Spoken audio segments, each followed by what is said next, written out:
देखो अभी अब तक हमने जो अभी पढ़ा था वो हमने मैट्रिक्स का आइगन वैल्यूज आइगन वेक्टर पढ़ लिया था ना। अब हम इसमें नेक्स्ट टॉपिक पढ़ते हैं थ्योरी ऑफ इक्वेशन। सबसे पहले तो यदि हम डिफरेंस देखते हैं कि बहुपद एक होता है पॉलिनोमियल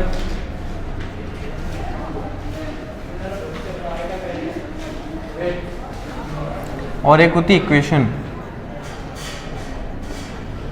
क्या होता है, दो चीज़ होती हैं, एक तो होता है बहुपद और एक होता है समीकरण। ठीक है, एक होता है बहुपद और एक होता है समीकरण।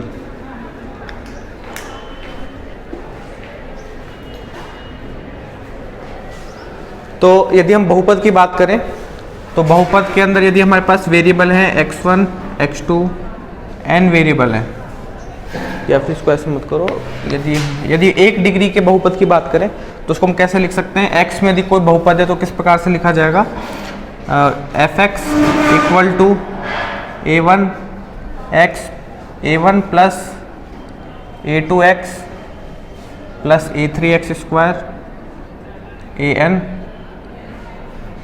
माइनस 1। ये क्या है, एक बहुपद है क्योंकि n डिग्री का बहुपद है ये। यदि हम इक्वेशन की बात करें, यदि समीकरण की बात करें तो हम क्या करते हैं, fx को यदि इक्वल टू 0 रख दें, यदि इस fx को 0 रख दें तो हमारे पास जो समीकरण, जो हमारे पास एक्सप्रेशन बनता है उसको हम समीकरण कहते हैं। तो समीकरण के क्या होते हैं, किसी भी समीकरण में उसके हल होते हैं, हल या फिर मूल होते हैं। तो यदि n डिग्री के समीकरण है तो उसके कितने हल या मूल होंगे, n सॉल्यूशन होंगे। n डिग्री की इक्वेशन या n डिग्री के पॉलिनोमियल की यदि रूट्स की बात करें तो हम क्या कहेंगे, उसके कितने सॉल्यूशन होंगे, n सॉल्यूशन होंगे। चाहे वो n सॉल्यूशन हमारे n में से हो सकता है कि सारे वास्तविक हों, या हो सकता है सारे काल्पनिक हों, या फिर कुछ वास्तविक या काल्पनिक हो, लेकिन ये हमेशा होगा कि n सॉल्यूशन होंगे। हो सकता है वो रिपीटेड सॉल्यूशन भी हो उसके, लेकिन n तो होंगे इसमें। ठीक है, अब हम बात करते हैं कि यदि कोई बहुपद है, ठीक है, इस बहुपद को हम एक दूसरे रूप में भी लिख सकते हैं। यदि हमारे पास fx ये बहुपद दिया हुआ है, इसको हम इस प्रकार से भी लिख सकते हैं। कैसे लिख सकते हैं, इसको यदि हम गुणनखंड रूप में लिखें, फैक्टर करके लिखें, फैक्टर से गुणनखंड रूप में लिखें, इसका फैक्टर से गुणनखंड रूप में लिखें इस बहुपद को हम कैसे लिख सकते हैं, इस पूरे बहुपद को हम लिख सकते हैं fx equal to x minus x1 x minus x2 x minus xn। ठीक है, इस पूरे बहुपद को हम इस प्रकार लिख सकते हैं जहां पर x1 x2 xn क्या है, ये क्या है, रूट्स हैं, सॉल्यूशन है किसके, fx इक्वल टू 0 के। मतलब किसी भी बहुपद को हम इस प्रकार लिख सकते हैं जहाँ पे x1 x2 xn क्या हो जाएंगे, वो इस बहुपद को यदि समीकरण बनाने पे जो हल प्राप्त होंगे उसको हम इस प्रकार से लिख सकते हैं। ये दो चीज़ होती हैं, एक तो होता है बहुपद और एक होती है समीकरण। अब हम बात करेंगे किसी n डिग्री की इक्वेशन हमको दी हुई है तो उसके अंदर हम यदि उसके n डिग्री की इक्वेशन दी हुई है तो उसके यदि n रूट्स हैं तो उन मूलों में क्या संबंध होता है। ठीक है, उसको हम देखेंगे। xn plus a1 xn minus 1 plus a2 xn minus 2 an equal to 0, ये हमको एक समीकरण दी हुई है। ठीक है, अब हम देखते हैं कि जो समीकरण है, ये समीकरण है क्योंकि यहाँ पे इस पूरे एक्सप्रेशन के वैल्यू क्या दी हुई है, 0। तो यहाँ से हम क्या कह सकते हैं, एक समीकरण है जिसके अंदर n डिग्री की समीकरण है और उसके जो कोफिशिएंट है, गुणांक हैं, वो क्या है, a0 a1 a2 an xn। ठीक है, ये सारे गुणांक है। अब हम क्या संबंध निकाल रहे हैं, अब हम निकाल रहे हैं समीकरण के मूलों एवं गुणांकों में संबंध। मतलब अब जो n डिग्री की समीकरण है हम क्या मान लेते हैं, इसके जो हल हैं वो क्या है, इसके हम मान लेते हैं हल, रूट्स हैं वो क्या है, x1 x2, क्योंकि n डिग्री की समीकरण है इसलिए क्या मान लेते हैं, इसके n हल है। तो अब हम संबंध निकालेंगे इन हलों में और इन गुणांकों में क्या संबंध है। तो जैसे हम 2 डिग्री की इक्वेशन में देखते थे, सबसे पहले क्या आता था, मूलों का गुणा, पहले आता था मूलों का योग, फिर आता था मूलों का गुणा। इस प्रकार से अब हम इसके अंदर निकालेंगे। तो देखो कैसे निकालते हैं, सबसे पहले हम निकालते हैं, फर्स्ट आता है मूलों का योग, x1 x2 x3 xn, इन सभी मूलों का योग क्या होगा, इसका योग होगा माइनस a1 अपॉन a0। तो हम समीकरण से डायरेक्ट लिख सकते हैं। कैसे लिखेंगे?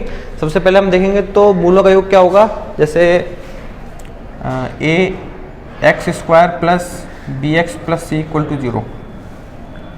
इसमें क्या होता था, हम कैसे निकालते थे? सबसे पहले यदि हम मूलों का योग निकालते थे तो कैसे निकालते थे? एक्स के गुणांक का minus divided by x square का गुणांक। ठीक है, तो इसमें हम वैसे निकालेंगे सबसे ज़्यादा घात इसमें n है, तो उससे कम घात क्या है n-1, तो n-1 के गुणांक का माइनस डिवाइडेड बाय सबसे बड़ी घात। ठीक है, सेकंड से स्टार्ट करना है हमको। अब दूसरा आएगा, उसमें तो डायरेक्ट क्या आता था मूलों का गुणा। अब इसमें क्योंकि n इसके रूट्स हैं, तो अब हम बात करेंगे सभी मूलों को आपस में दो दो करके गुणा करके उनका योग। मतलब किसकी बात करेंगे हम? x1 x2 plus x2 x3 plus x3 x4 ऐसे करते जाएंगे कहाँ तक? xn-1 xn, मतलब दो दो का जोड़ा लेते हुए उनको गुणा करना और फिर उन सबको जोड़ना। इसका क्या वैल्यू आएगी? अब हमने a1 को ले लिया, अब हम लेंगे इसके नेक्स्ट वाला, तो क्या आ जाएगा a2। इसकी वैल्यू क्या आ जाएगी? a2 divided by a0। Plus minus करते हुए लेना, यदि स्टार्टिंग हम माइनस से करेंगे, अब इसमें प्लस पे आ जाएंगे। ठीक है, अब ऐसे ही तीसरा क्या आएगा? अब हमने क्या दो दो का जोड़ा करते हुए लेके चले थे, अब हम क्या करेंगे? तीन तीन का पेयर लेते हुए चलेंगे, तो क्या हो जाएगा? x1 x2 x3 plus x2 x3 x4 ऐसे xn-2 xn-1 और xn। अब ये क्या आ जाएगा? यहाँ पे हमने माइनस लिया था, यहाँ प्लस, अब वापस minus, minus a3 divided by a0। ऐसे आगे चलते जाएंगे। तो फोर्थ में लेंगे मूलों का 4 4 करते हुए पेयर बनाते हुए, तो लास्ट में यदि हम करते जाएंगे ऐसे, तो लास्ट में हमारे पास आएगा मूलों का गुणा। लास्ट में आ जाएगा हमारे पास मूलों का गुणा, क्या हो जाएगा? x1 x2 x3 xn, इन सब का गुणा क्या हो जाएगा? इन सब का गुणा हो जाएगा। पहले तो हमको देखना है कि प्लस माइनस में कहाँ जाएंगे, तो हम देखेंगे -1 की पावर। तो हम देखते हैं फर्स्ट में तो आ रहा है माइनस, तो फर्स्ट में आ रहा है माइनस, तो n, और लास्ट का क्या आएगा? an divided by a0। ठीक है, तो ये हमारा मूलों के गुणांकों में और मूलों में संबंध होता है। और यदि अब जब हम आगे देखेंगे तो हमेशा इसको इस प्रकार नहीं लिखेंगे, इसको शॉर्ट फॉर्म में हम कैसे लिखेंगे? हमेशा इसको शॉर्ट फॉर्म में हम लिखेंगे, ऐसे लिखेंगे summation x equal to minus a1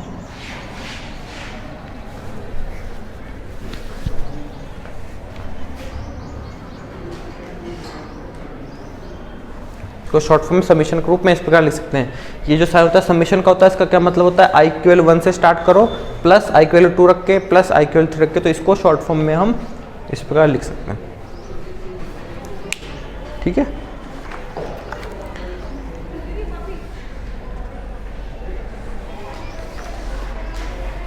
इसी प्रकार से हम जैसे ये जो है इसको भी हम लिख सकते हैं। इसको कैसे लिखेंगे?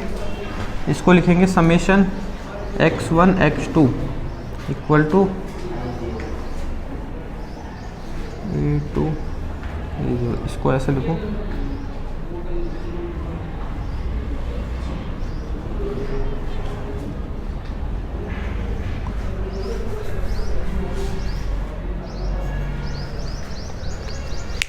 इसमें कैसे करेंगे? जब हम i की वैल्यू देखो 1 रखेंगे तो यहाँ हो जाएगा x1, यहाँ हो जाएगा x2, तो पहला पता जाएगा x1 x2, प्लस फिर क्या करेंगे? i की वैल्यू 2 रखेंगे तो क्या हो जाएगा? यहाँ की वैल्यू क्या हो जाएगी? x2 plus x2 into x3, तो ये सेकंड पद आ जाएगा। ठीक है, तो ऐसे लिख सकते हैं इसको, ऐसे तीसरे चौथे लिखेंगे। और फिर इसको यदि i भी नहीं लिखना है इसके अंदर, तो इसको डायरेक्ट ऐसे लिख सकते हो, इस पूरे को ऐसे लिख सकते हो summation x1 direct minus a1 upon a0। जहाँ भी समेशन x1 दिखेगा इसका क्या मतलब? मूलों का योग। यदि यहाँ पे इसकी बात करें तो यहाँ पे यदि हम इसको भी ऐसे लिख सकते हैं x1 x2, इसका मतलब मूलों का दो दो पेयर लेते हुए उसका गुणा। इसको कैसे लिखेंगे? इसको लिखेंगे समेशन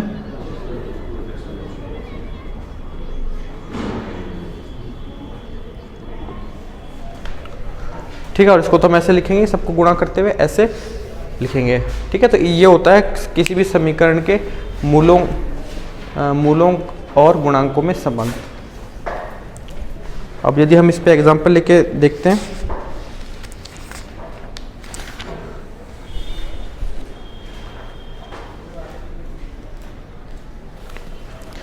और जैसे ये तो मैंने n घात के समीकरण के लिए बता दिया, तो यदि इस थ्योरी को सेकंड डिग्री के इक्वेशन पे अप्लाई करोगे तो कैसे हो जाएगा। सेकंड डिग्री में हम कैसे लिखते थे कि मान लेते इसके दो हल होंगे, क्या होंगे, एक तो होगा x1 और एक होगा x2। यदि इसको फर्स्ट पे अप्लाई करोगे तो समेशन x1 की क्या वैल्यू हो जाएगी, मूलों का योग x1 प्लस x2, उसकी वैल्यू क्या हो जाएगी माइनस b/a, और मूलों का गुणा क्या हो जाएगा x1 x2, ये हो जाएगा c/a। यदि इससे अप्लाई करते हो डायरेक्ट ऐसा आ जाएगा। अब यदि हम थर्ड डिग्री की इक्वेशन की बात करें, थर्ड डिग्री की equation ax³ plus bx² plus cx plus d equal to 0। यहाँ पर वो 3 डिग्री की इक्वेशन दी हुई है, तो उसमें हम कैसे लेंगे, उसमें हम कैसे ले सकते हैं, यदि हम इसके मूल माने अल्फा बीटा गामा, ठीक है। जब भी ये तो मैंने जनरल लिया है, जब भी हमको 3 डिग्री इक्वेशन देगी उसके रूट्स हमसे क्या लेने हैं, हमको अल्फा बीटा गामा। तो इसको याद रखो, या तो इससे देख लो या फिर डायरेक्ट भी याद रख सकते हो। तो सबसे पहले आएगा मूलों का योग alpha plus beta plus gamma. तो मूलों का योग क्या आ जाएगा, यदि यहाँ से देखोगे तो माइनस b/a, ठीक है। उसके बाद आएगा सेकंड, मूलों का दो का पेयर लेते हुए गणा, तो क्या हो जाएगा alpha beta plus beta gamma plus gamma alpha, इसकी वैल्यू क्या आ जाएगी c/a। इसके बाद आता है तीसरा, एक ही बचेगा मूलों का गुणा, ये क्या आ जाएगा माइनस d/a। तो हमेशा याद रखना है 3 डिग्री इक्वेशन के ये लिए जाएंगे, ठीक है। अब यदि हम बात करते हैं 4 डिग्री की इक्वेशन, 4 डिग्री की इक्वेशन, 4 डिग्री इक्वेशन क्या हो जाएगी, ax4 plus bx3 plus cx² plus dx plus e equal to 0, ये हो जाएगी 4 डिग्री इक्वेशन। तो इसके यदि रूट्स लेंगे हम अल्फा बीटा गामा डेल्टा, ठीक है, 4 रूट्स हो जाएंगे इसके। तो मूलों का क्या हो जाएगा alpha plus beta plus gamma plus delta. इसको हम शॉर्ट में ऐसे भी लिख सकते हैं समेशन अल्फा, और इसकी वैल्यू क्या हो जाएगी माइनस b/a। सेकंड है दो का पेयर लेते हुए alpha beta plus beta gamma plus gamma delta plus alpha delta, मूलों का दो का पेयर लेते हुए उनका योग। इसको शॉर्ट फॉर्म में हम क्या लिख सकते हैं अल्फा बीटा, और इसको ये क्या हो जाएगा c/a। और तीसरा आएगा 3 का pair alpha beta gamma plus beta gamma delta plus gamma delta alpha,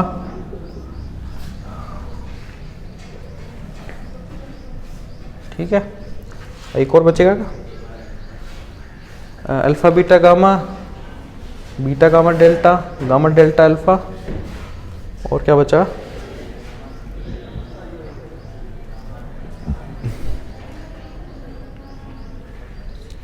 alpha gamma delta हो गया। क्या बचा अल्फा बीटा गामा डेल्टा, ये दोनों हो गए, और क्या बचा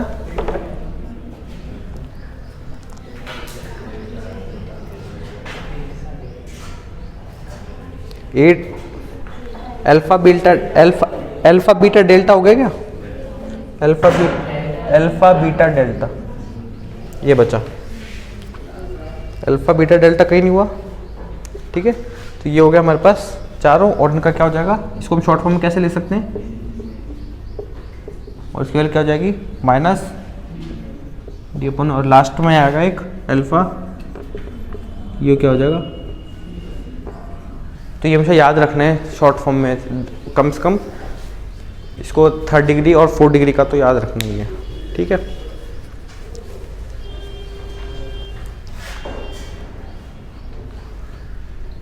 ओके, और अब हम चलते हैं कि यदि हमको कुछ केसेस देखते हो ये तो हमने जनरल माने हैं कि किसी 3 डिग्री की इक्वेशन के रूट्स यदि हमको मानने हैं तो हम क्या मानेंगे, अल्फा बीटा गामा, या फिर किसी 4 डिग्री की इक्वेशन के रूट्स हमको मानने हैं तो हम क्या मानेंगे, अल्फा बीटा गामा डेल्टा। यदि हमको लेकिन कुछ स्पेशल केस देखते हैं कि उनमें हमको क्या मान के चलना है। तो यदि हम फर्स्ट हम देखते हैं यदि रूट्स आर इन एपी, हल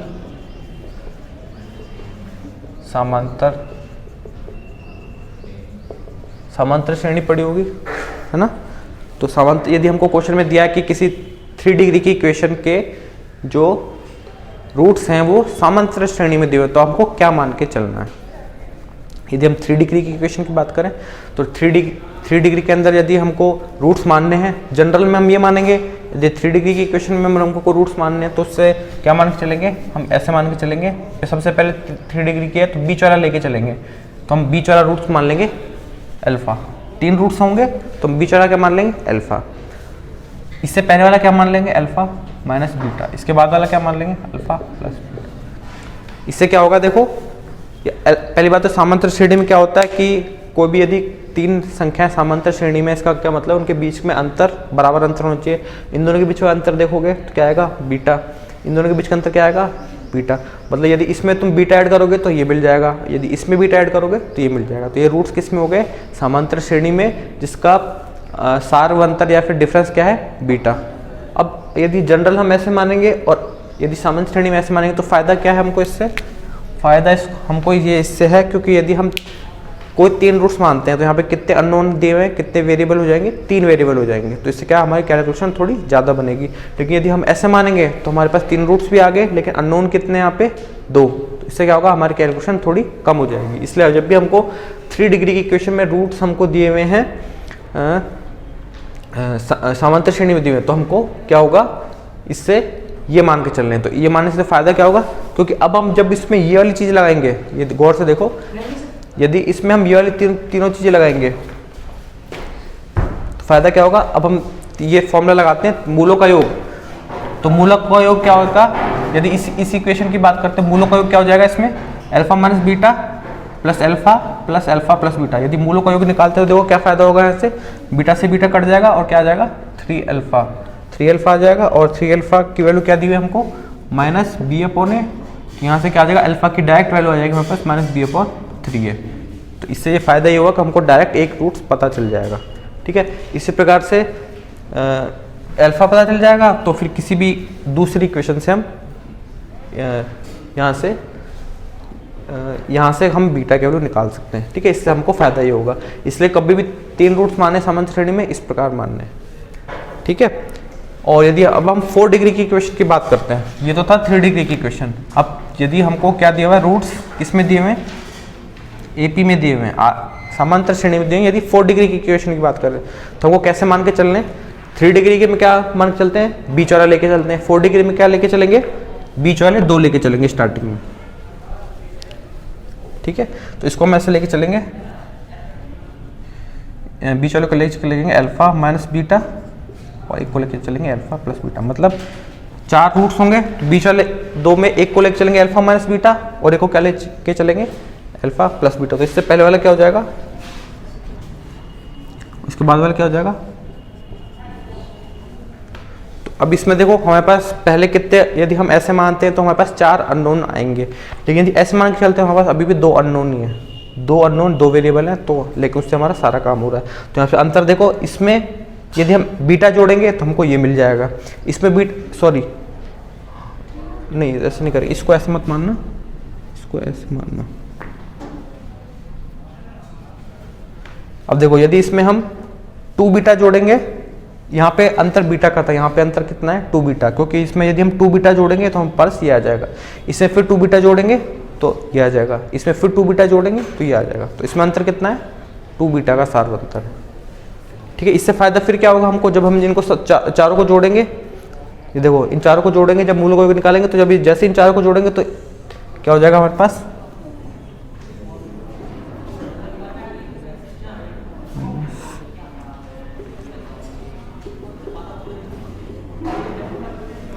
तो यहाँ से हम क्या होगा, ये सब कट जाएंगे बीटा वाले पर, तो क्या आ जाएगा हमारे पास 4 अल्फा आ जाएगा और उसकी वैल्यू क्या आ जाएगी माइनस बी अपॉन ए। तो यहाँ से डायरेक्ट हमारे पास एक रूट निकल के आ जाएगा। तो हमको क्या लेके चलना है 4 डिग्री इक्वेशन में ये 4 रूट मान के चलने हैं और first degree third degree equation में ये रूट्स लेके चलने हैं। ठीक है, अब हम देखते हैं कि यदि हमारे रूट्स किस में है गुणोत्तर श्रेणी में ज्योमेट्रिक प्रोग्रेशन।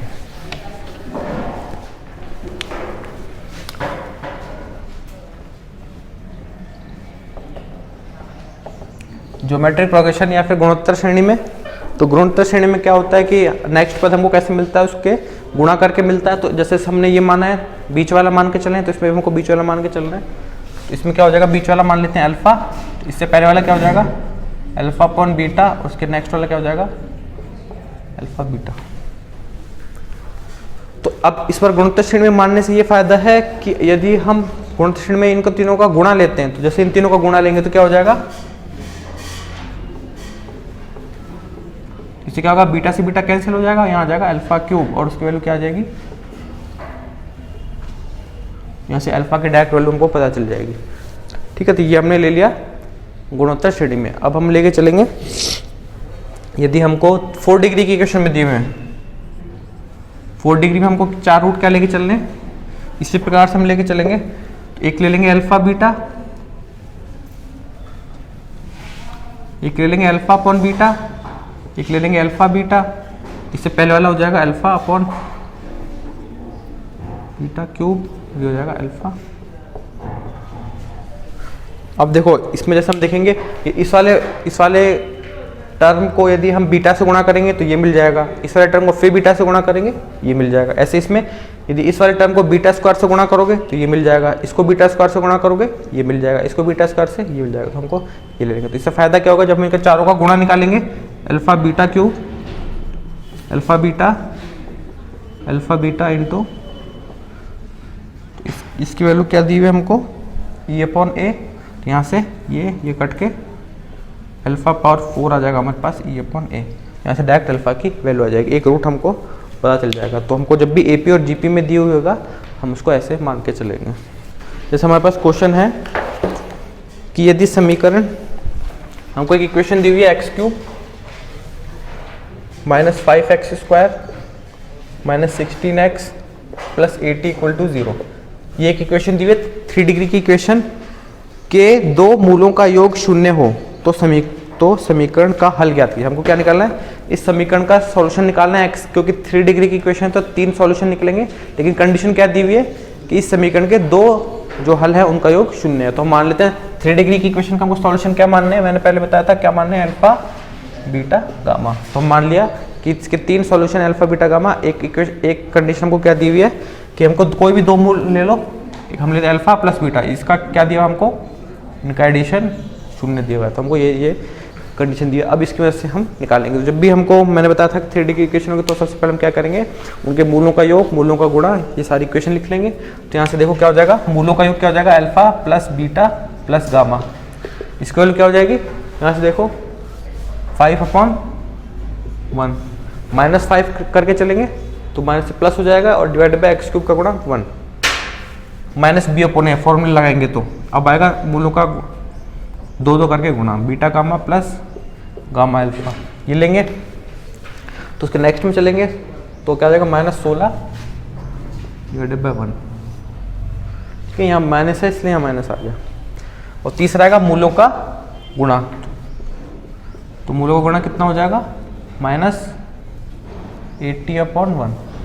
यहाँ माइनस लेके चलना है, ये ऐसे है ये माइनस तो प्लस हो गया, ये -5 तो ये हो गया 5, फिर आएगा माइनस ले ले तो आएगा प्लस तो आएगा -16, यहाँ फिर माइनस लेना है तो ये माइनस हो गया। ठीक है, तो हमारे पास तीनों समीकरण आएंगे। अब हमको जो कंडीशन दी हुई है क्या कंडीशन दी हुई है अल्फा प्लस बीटा की वैल्यू क्या दी हुई है 0, तो यहाँ पे जैसे अल्फा प्लस बीटा की वैल्यू 0 रखेंगे तो हमारे पास क्या आ जाएगा गामा की वैल्यू क्या आ जाएगी 5 आ जाएगी।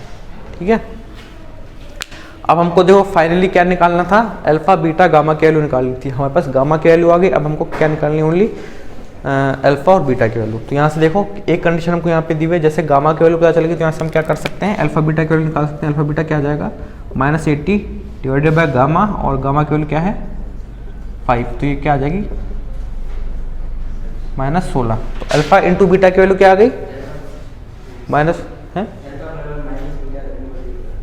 हाँ कर रहे हैं, तो मैं बता रहा हूँ ना, पहले तो ये आ गया, ये आ गया, ठीक है। तो अब हमारे पास अल्फा बीटा निकालना है, तो यहाँ से अब हमारे पास अल्फा बीटा निकालना है, तो अब हमको अल्फा बीटा में दो इक्वेशन मिल गई। एक तो मिल गई अल्फा बीटा की वैल्यू -16 और एक अल्फा प्लस बीटा की वैल्यू क्या मिल गई? 0। तो इन दोनों को सॉल्व करके या तो क्वाड्रेटिक इक्वेशन बनेगी, तो क्वाड्रेटिक इक्वेशन क्या बनेगी? यहाँ से अल्फा की ये अल्फा की वैल्यू माइनस बीटा रख के यहाँ पे रख दो, तो जो क्वाड्रेटिक इक्वेशन क्या बनेगी वो बन जाएगी अल्फा बीटा में अल्फा स्क्वायर, यहाँ से अल्फा की वैल्यू माइनस बीटा रखोगे यहाँ पे, तो माइनस बीटा इंटू बीटा की वैल्यू क्या हो जाएगी? -16। तो बीटा स्क्वायर की वैल्यू क्या आ जाएगी? 16 और बीटा की वैल्यू +-4। बीटा की वैल्यू आ गई +-4, अल्फा की वैल्यू क्या है? माइनस बीटा, तो अल्फा की वैल्यू क्या आ जाएगी? -+4। तो आपस क्या क्या रूट्स हो गए? एक तो रूट हो गया, एक तो सॉल्यूशन हो गया इसका +4, -4 और 5। एक सॉल्यूशन क्या हो गया? -4 +4 और 5। तो दो सॉल्यूशन हो गए इसके, दो टाइप के सॉल्यूशन हो गए। एक में तो अल्फा की वैल्यू है 4, बीटा की वैल्यू -4 और एक है गामा की वैल्यू 5। एक में क्या वैल्यू होगी? इसकी वैल्यू -4, इसकी 4 और 5। तो हमारे पास ये सॉल्यूशन आ गया इसके।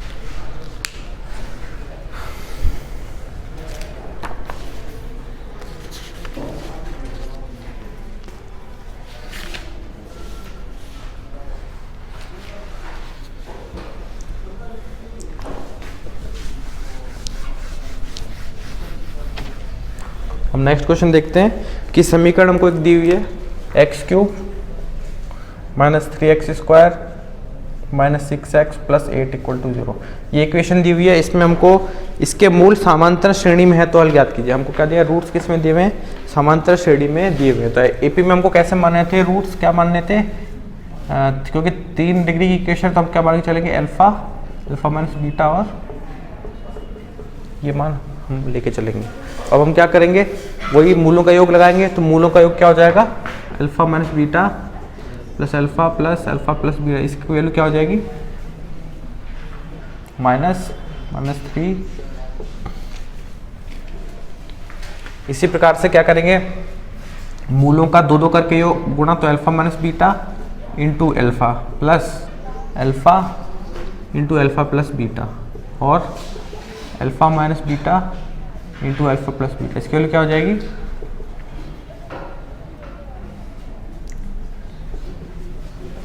इसी प्रकार से मूलों का गुणा करेंगे तो क्या हो जाएगा? Alpha minus beta alpha into alpha plus beta, इसकी वैल्यू क्या हो जाएगी? माइनस प्लस माइनस, ये हो जाएगी। अब हमने जैसे ही इनके फर्स्ट इक्वेशन को देखते हैं, तो फर्स्ट इक्वेशन में बीटा सबसे कैंसिल हो जाएगा। तो फर्स्ट इक्वेशन से हम क्या लिख सकते हैं? 3α = 3, तो अल्फा की वैल्यू आ जाएगी 1। तो हमको एक रूट पता चल गया, 3 रूट माने थे, तो उसमें हमको कौन सा पता चल गया? अल्फा वाला, बीच वाला रूट पता चल गया। अब हमको यदि बीटा की वैल्यू पता चल जाएगी तो हमको दोनों रूट्स पता चल जाएंगे। अब हम क्या करेंगे? बीटा की वैल्यू निकालेंगे। तो यदि थर्ड इक्वेशन में देखेंगे, ये थर्ड इक्वेशन में हम देखते हैं यहाँ पे, तो यदि हमको अल्फा की वैल्यू पता चल गई है 1, तो हमारी जो थर्ड इक्वेशन है कन्वर्ट होकर कैसे बन जाएगी? ये बन जाएगी 1 माइनस बीटा 1 प्लस बीटा = -8। इसमें हमने क्या किया? थर्ड इक्वेशन जैसे रखा, तो जगह 1 माइनस बीटा 1 प्लस बीटा। अभी क्या करेंगे? ये हो जाएगा 1 माइनस बीटा स्क्वायर = -8, तो बीटा स्क्वायर की वैल्यू आ जाएगी 9, बीटा की वैल्यू क्या आ जाएगी? +-3। ठीक है। तो जब भी यहाँ पे अल्फा और बीटा निकल जाए तो जल्दीबाजी नहीं करनी है। हमेशा स्क्वायर का जब भी हम अंडर रूट लेंगे तो प्लस माइनस में वैल्यू आएगी। ठीक है। तो हमारे पास 2 केस बन गए। अब ऐसे मत लिख देना, तो जल्दीबाजी नहीं करनी कि यहाँ पे एक रूट अल्फा होगा दूसरा रूट बीटा होगा, ये गलत हो जाएगा। हमने क्योंकि रूट क्या क्या माने हैं, एक माना है अल्फा माइनस बीटा, एक क्या माना है अल्फा, और एक क्या माना है अल्फा प्लस बीटा। तो इसके रूट क्या हो जाएंगे? एक तो हो जाएगा अल्फा की वैल्यू 1, एक क्या हो जाएगा यदि हम क्या लेते हैं +3 लेते हैं तो क्या हो जाएगा? अल्फा की वैल्यू 1 है तो 1 - 3 और एक क्या हो जाएगा 1 + 3। ये कब है? जब हमने लिए हैं प्लस। यदि हम माइनस लेंगे तो बीच वाला तो 1 है, तो 1 - -3 और 1 + 3। तो एक रूट क्या हो जाएगा? ये हो जाएगा -2, ये क्या हो जाएगा 4। तो एक सॉल्यूशन तो ये हो गया, ठीक है। इसका सारा अंतर कितना है? 3 3 3 3 3 का अंतर है। एक क्या हो जाएगा 4 1 और ये क्या हो जाएगा -2। तो एक तरह से ये दोनों क्या बराबर ही है। ये 3 रूट हैं, एक ये तो बराबर ही वैल्यू दे रहा है। तो एक तरह से फाइनल आंसर क्या हो गया हमारे पास? ये हो गया। इसके सॉल्यूशन ये हो जाएगा -2 1 4।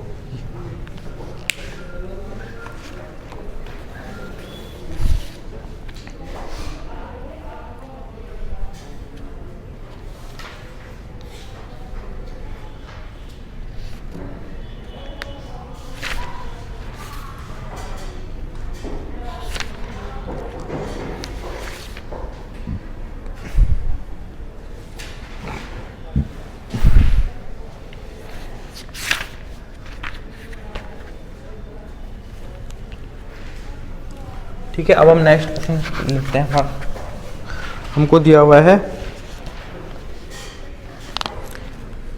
हमको कंडीशन निकालनी है, प्रतिबंध याद करना है।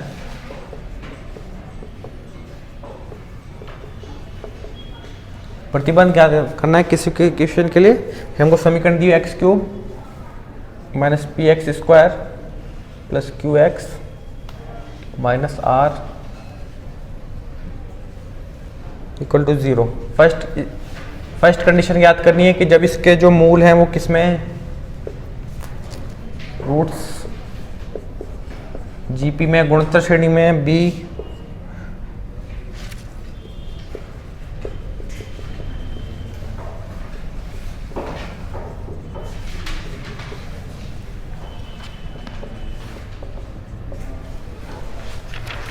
इसमें फर्स्ट हमको निकालना है कि फर्स्ट कंडीशन याद करो कि जब इसके जो रूट्स हैं वो किस में है? गुणोत्तर श्रेणी में।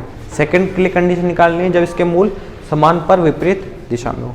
तो फर्स्ट हमारा जो है कि रूट्स किस में? जीपी में है। तो किसी थर्ड डिग्री की इक्वेशन के मैंने बताया थे रूट्स कैसे मानने हैं?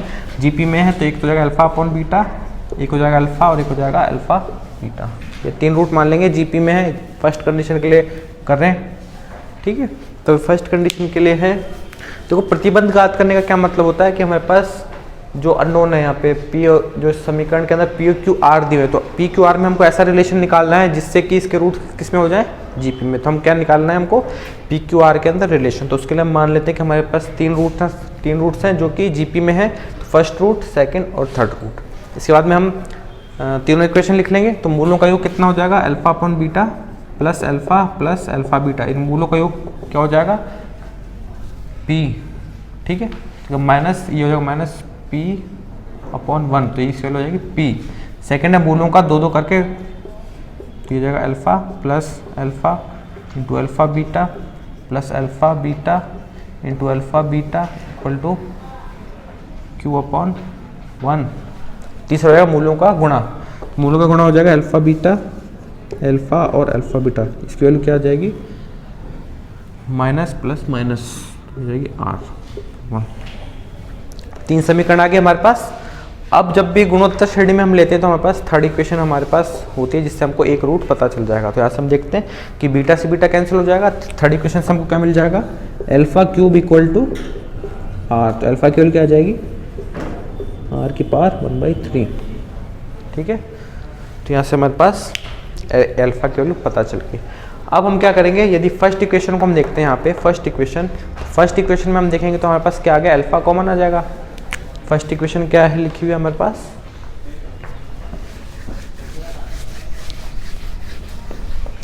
फर्स्ट इक्वेशन जो लिखी हुई है तो इसमें यदि हम अल्फा कॉमन ले लेते हैं तो हमारे पास हो जाएगा अल्फा 1 + अल्फा 1/β + 1 + बीटा = p। ये हमको दिया हुआ है, ठीक है। तो जैसे अल्फा के लिए हमको पता है तो अभी हम इसको अलग निकाल लेते हैं। तो यहाँ से अल्फा ये आ जाएगा 1 + बीटा + बीटा + 1 = p/अल्फा और अल्फा की वैल्यू है r⁻⁴। तो बस ये आ जाएगी। हमको बीटा की वैल्यू निकालनी है, तो बीटा के अंदर यहाँ से हमको एक समीकरण पता चल गया, तो इसकी वैल्यू क्या हो गई 1 बीटा की वैल्यू की ये 1 बीटा प्लस बीटा की वैल्यू हमारे पास ये आ गई।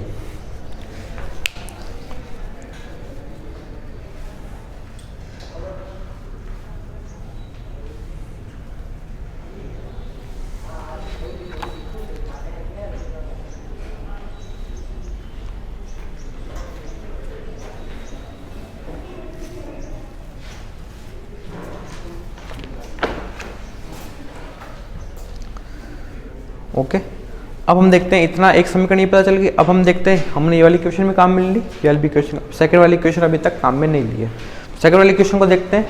तो सेकंड वाली इक्वेशन को हम कैसे लिख सकते हैं, यहाँ से इसको लिख सकते हैं, यहाँ पे क्या है अल्फा स्क्वायर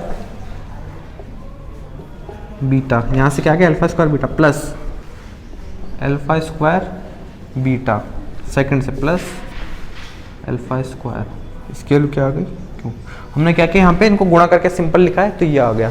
और यहाँ से हम देखते हैं कि यहाँ से क्या आ रहा है अल्फा स्क्वायर हर में से कॉमन आ रहा है, तो यहाँ से अल्फा स्क्वायर यदि कॉमन लेंगे सब में से तो अल्फा स्क्वायर कॉमन आ गया, तो यहाँ से क्या हो गया alpha square 1 beta plus 1 equal to Q.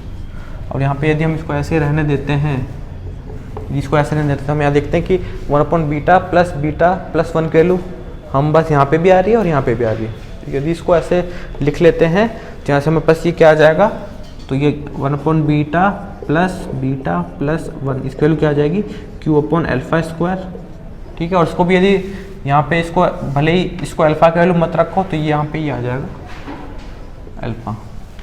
तो मतलब फर्स्ट इक्वेशन से हमारे पास 1 बीटा प्लस 1 की वैल्यू ये आ गई, और सेकंड इक्वेशन से 1 बीटा प्लस की वैल्यू हमारे पास ये आ गई। तो ये दोनों वैल्यू हम फर्स्ट इक्वेशन सेकंड से बराबर रख सकते हैं।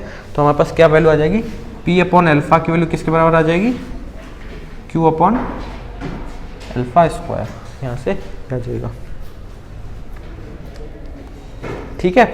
और यहाँ से देखोगे तो यहाँ से अल्फा से एक अल्फा कैंसिल, तो पी की वैल्यू क्या आ जाएगी, पी की वैल्यू आ जाएगी क्यू अपॉन अल्फा, और अल्फा की वैल्यू हमने पहले निकाली हुई है, अल्फा की वैल्यू है r की पावर 1/3। तो ये हमारे पास एक तरह से कंडीशन आ गई पी क्यू आर में, यहाँ पे पी क्यू आ रही है, हमको पी क्यू आर के अंदर रिलेशन चाहिए था, या तो उसको यहाँ पे छोड़ सकते हैं या फिर इसका पूरा का होल क्यूब कर देंगे तो क्या हो जाएगा P Q plus Q equal to R, या फिर इसको ऐसे लिख दो पी क्यूब इंटू आर। ये की बात है, तीनों ऐसे लिख दो ऐसे लिख दो ऐसे लिख दो। तो हमारे पास ये प्रतिबंध आ गया जब तीनों रूट्स किसके अंदर हैं, जीपी के अंदर है। तो फर्स्ट हो गया प्रतिबंध निकालने का मतलब है कि पी क्यू आर के अंदर ऐसा रिलेशन निकालो जिससे कि रूट्स किस में हो जाएं, जीपी में। तो हमारे पास ये रिलेशन आ गया जिससे कि रूट्स किसके अंदर हैं, जीपी के अंदर हैं।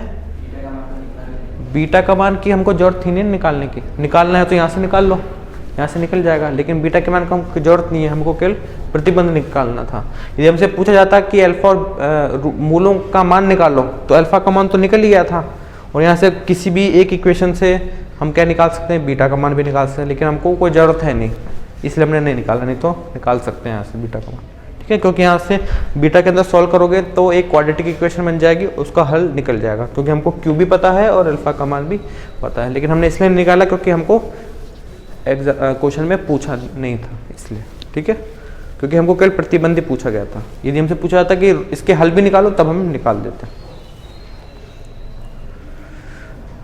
ठीक है। अब सेकंड जो पार्ट है वो है कि दो मूल समान पर विपरीत चिन्ह के हैं।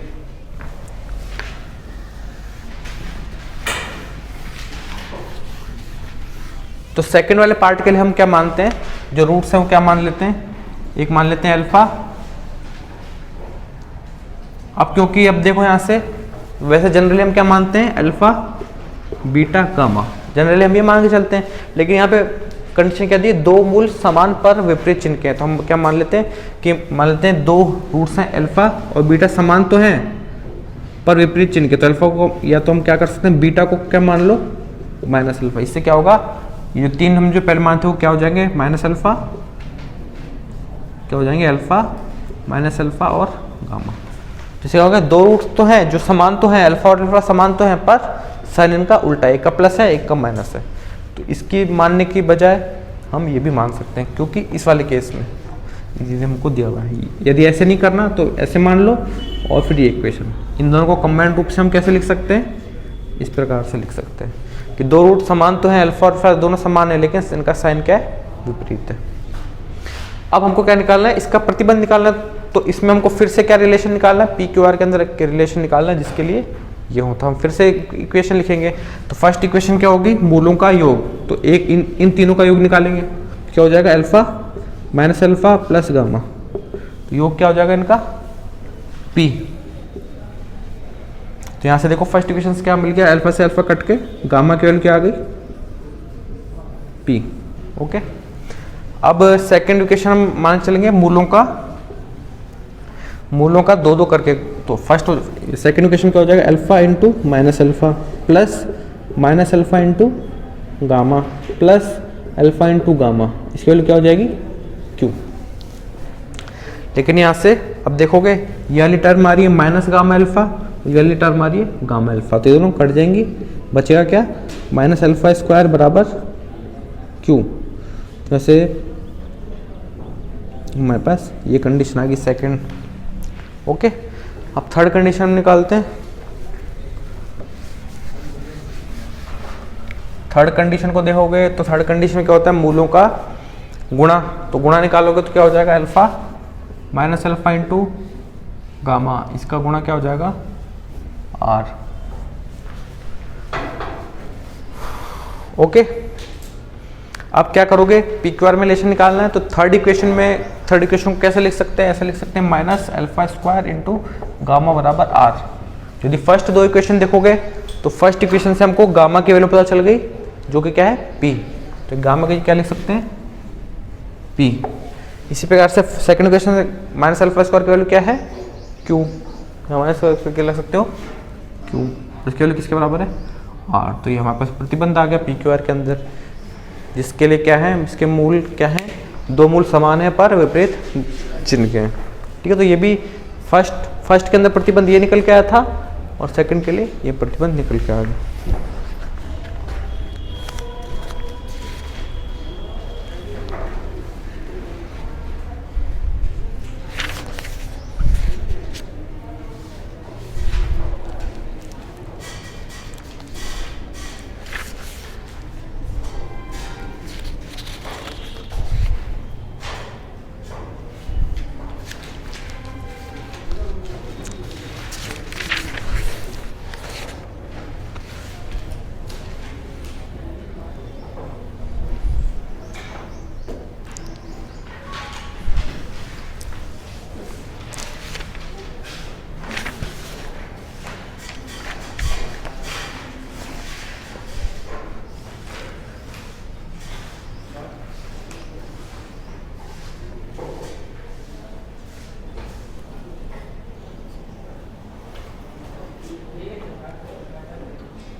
ठीक है, तो आज जो मैंने कराया ये हमको मेनली जो क्वेश्चन थे ये थे कि समीकरण के जो मूल और गुणांक हैं उनमें संबंध दिया हुआ था।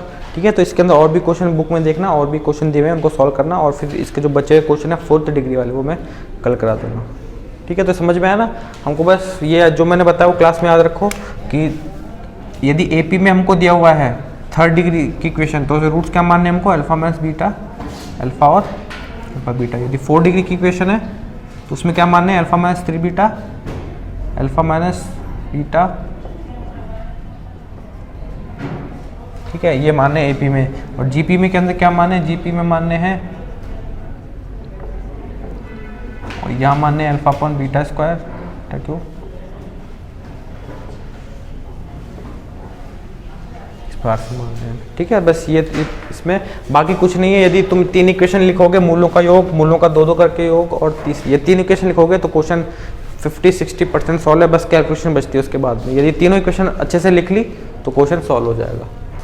ओके, अब इसमें अब और आगे देखेंगे, है ना। इसके अंदर जो मतलब मेन हमारा आता है ये क्या है कि जो सिलेबस में हमको दिया हुआ है, सिलेबस में हमको है, इसमें तो दिया हुआ नहीं है, लेकिन सिलेबस के अंदर हमारे पास है कि 3rd डिग्री और 4th डिग्री की जो समीकरण होते हैं उनको सॉल्व कैसे किया जाता है। ठीक है, तो उसके 2 मेथड आते हैं, एक फरारी मेथड है और एक कार्डन मेथड है, उनको देखेंगे हम। वो मेन है, उस पर क्वेश्चन आते हैं, लेकिन उसको समझने के लिए हमको आना चाहिए। ठीक है, तो ये इसका छोटा क्वेश्चन आ सकता है एग्जाम में, AP और GP वाला हमेशा आता है लगभग, तो इसको थोड़ा अच्छे से देख लेना, है ना।